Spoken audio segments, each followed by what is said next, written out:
Ait Çatırdağ. Yazan Şevki Bektöre. Ait Çatırdağ, sırrın çok mu derdin? Bekçisisin bu yerde bir kudretinin. Sürüp çıktım köklerge, ak bulutka.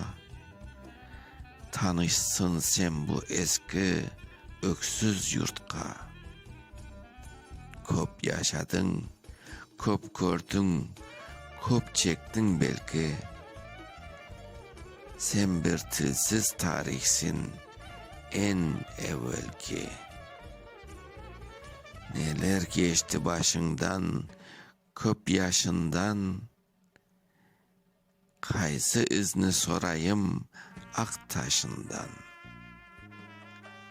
Ağaç kesip tavından yurtlar kurgan.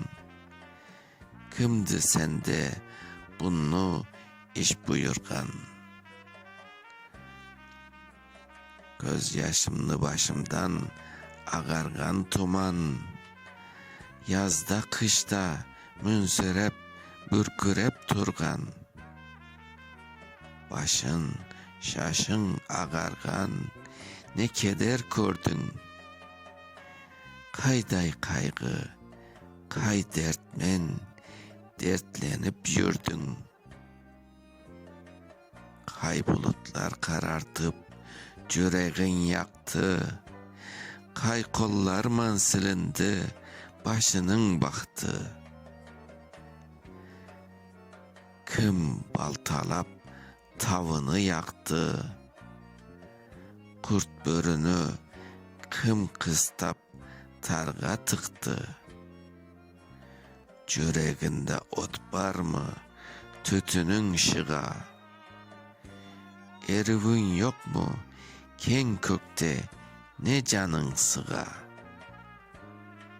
Gün doğuştan köş edip töbenden ötken, kölgeni de konup köp vakitler tınışlap ketken. Bitsin derdin, tükensin, bir nefes al. Benim dertli halkımın bağrında kal. Okuyan Mustafa Şansal.